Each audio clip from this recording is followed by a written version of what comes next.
नमस्कार, शुभ सायकाल दोस्तों। पिछले कुछ महीनों में वेस्ट बंगाल, पश्चिम बंगाल के जो चुनाव थे बहुत ही ज्यादा खबरों में रहे हैं।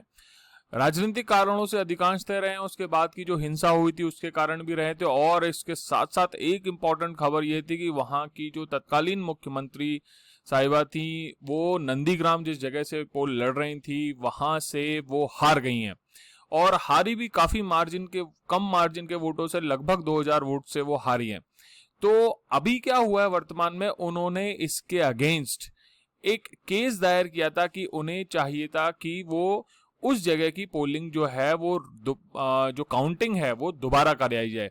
लेकिन यहाँ के जो ऑफिसर थे, जो इलेक्शन कमीशन द्वारा अपॉइंट किए जाते हैं, उन्होंने उनकी जो रिक्वेस्ट थी उसे मना कर दिया। और फिर इसके बाद जो मुख्यमंत्री साहिबा हैं, वर्तमान में जो मुख्यमंत्री साहिबा हैं, वो यद्यपि उन्होंने कोई सीट से चुनाव नहीं जीता, फिर भी उन्हें चीफ मिनिस्टर बना दिया गया। मुझे कमेंट बॉक्स में बताइएगा कि अगर कोई भी कैंडिडेट, ऐसा कितना समय तक होता है जब तक वो किसी भी सदन का सदस्य ना हो और उसे चीफ मिनिस्टर या किसी मंत्री पद को दिया जा सकता है, कितने टाइम ड्यूरेशन तक।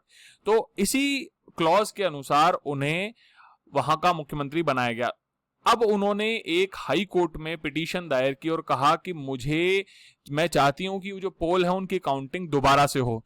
तो उस केस से संबंधित एक न्यूज में आज आपको कवर करना चाहता हूं। जो वहां के जज थे उनके ऊपर कई आरोप लगाए जो ममता बनर्जी है उन्होंने, और उसके बाद उन जज ने अपने आप को उस केस से अलग कर लिया। लेकिन केवल अलग ही नहीं किया, उनके ऊपर 5 लाख का जो इम्पोज किया है, उनके ऊपर चार्जेस लगाए हैं, वो भी एक बहुत महत्वपूर्ण है। और उसके साथ साथ उन्होंने बहुत कड़े शब्दों में इस चीज की आलोचना की है। क्या आलोचना है, जज पे क्या आरोप थे, ममता बनर्जी कितने वोट से हारी, क्या सिस्टम था, ये सब बातें मैं अभी कवर करूंगा। उससे पहले मैं आपको बता देता हूं कि यूपीएससी जो है उसमें जीएस पेपर 2 जो है जनरल स्टडीज का, वहां 3 टॉपिक बनते हैं जिसमें ये क्वेश्चन पूछा जा सकता है। पहला तो सिस्टम मैं बता दूं आपको, एग्जीक्यूटिव और जुडिशरी के बीच में जिस तरीके का रिलेशन है वो कैसे काम करते हैं, जो डेमोक्रेसी के तीनों स्तंभ हैं, जो 4 स्तंभ हैं, उनकी वर्किंग कैसा है, check and balance Indian constitution ने क्या दे रखा है, क्या हाई कोर्ट इस तरीके के डिसीजन ले सकती है अगर इलेक्शन कमीशन एक बार कह दे, या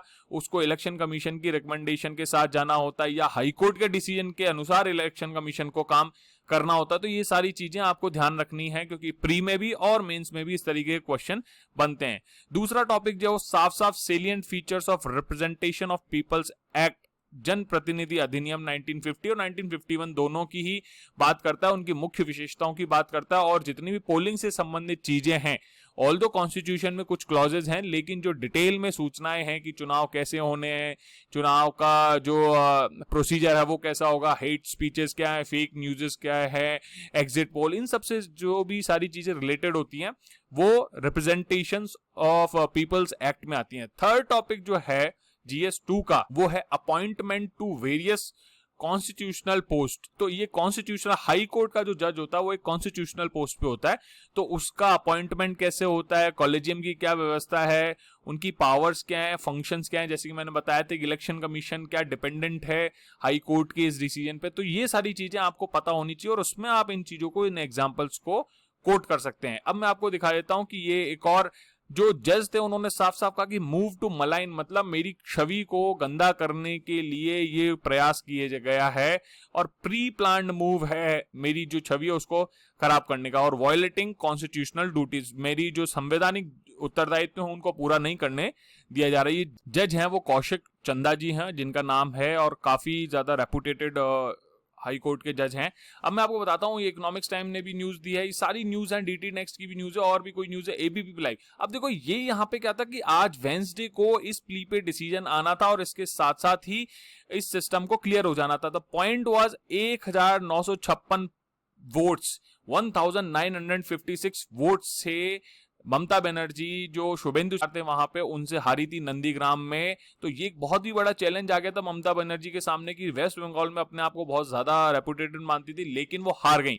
तो जो रिटर्निंग ऑफिसर था, जैसा कि मैंने आपको बताया कि वहां जो पोल ऑफिसर था उसने उनकी रिक्वेस्ट रिकाउंटिंग की मना कर दी थी। अब पॉइंट आता है कि जो जस्टिस हैं कौशिक चंदा जी, उन्होंने अपने आप को हटा लिया इस केस से, लेकिन उन्होंने 5 लाख का उनके ऊपर इंपोज किया है कॉस्ट। इसके साथ साथ उन्होंने ये तक कहा है कि एक डेलिबरेट एंड कॉन्शियस अटेम्प्ट किया गया उनको प्रभावित करने के लिए इस केस के ऊपर निर्णय देने से पहले। उन्होंने साफ साफ कहा कि रिक्यूजल की जो एप्लीकेशन दी गई उससे पहले एक डेलिब्रेट और कॉन्शियस अटेम्प्ट किया गया उनके डिसीजन यानी निर्णय को प्रभावित करने के लिए। जब उनका निर्णय प्रभावित नहीं हुआ तब उनके रिक्यूजल की एप्लीकेशन आई और इस तरीके से उन्होंने इन सब चीजों के कारण ही ये जो कॉस्ट का इंपोजिशन किया है वो किया है। और डायरेक्ट 5 लाख का जो अमाउंट है उसे bar council of West Bengal के अंतर्गत जमाया कराया जाए अगले 2 सप्ताह में। आप ये देखिए जो जज साहब है उन्होंने 5 लाख का जो इंपोज किया बैन या फिर जो 5 लाख का इंपोज किया है उनके ऊपर,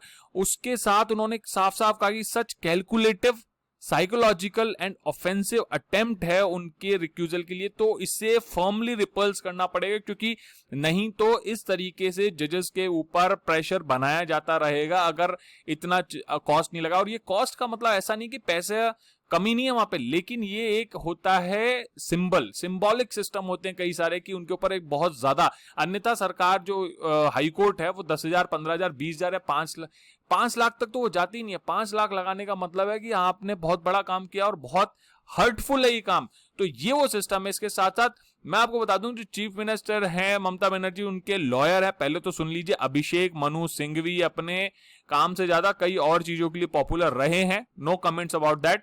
उन्होंने जो एक्टिंग चीफ जस्टिस हैं राजेश बिंदल जी, मैंने पहले भी इससे संबंधित 2 न्यूज कवर की थी, उनमें मैंने इनका नाम बताया था, उनसे रिक्वेस्ट की कि अनदर बेंच के पास भेजा जाए।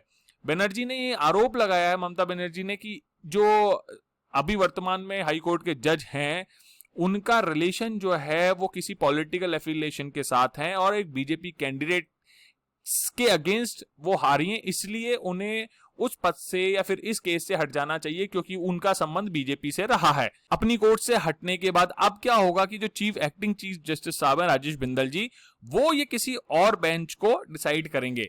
रिक्यूजल के समय जो जस्टिस चंदा जी के ऊपर आरोप लगाया था कि वो एक्टिव मेंबर थे बीजेपी के, और 2015 में जब वो additional solicitor general of India रहे, मुझे कमेंट बॉक्स में बताइएगा कि इनकी नियुक्ति कौन करता है, कौन अपॉइंट करता है इन्हें।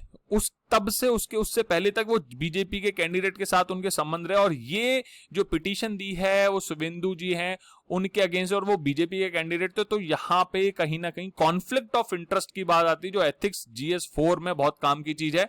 तो इसलिए अब इसका जस्टिस चंदा जी ने साफ साफ जवाब दिया कि वो कभी कन्वेनर नहीं रहे बीजेपी लीगल सेल के, और क्रिटिसाइज करते हुए उन्होंने बहुत जबरदस्त शब्दों में अपने आप को रिक्यूज कर लिया है। अब मैं आपको बताता हूं कि सिद्धांत सर आ रहे हैं आज रात को लाइव 8:30 बजे वेंसडे को, प्लीज रिमाइंडर डाल लो, तैयार हो। और हमेशा जब भी वो कुछ आते हैं तो कुछ ना कुछ नया ही लेके आते हैं, सरप्राइज होता है, स्पेशल अनाउंसमेंट है। तो इसी के साथ दोस्तों जय हिंद जय भारत।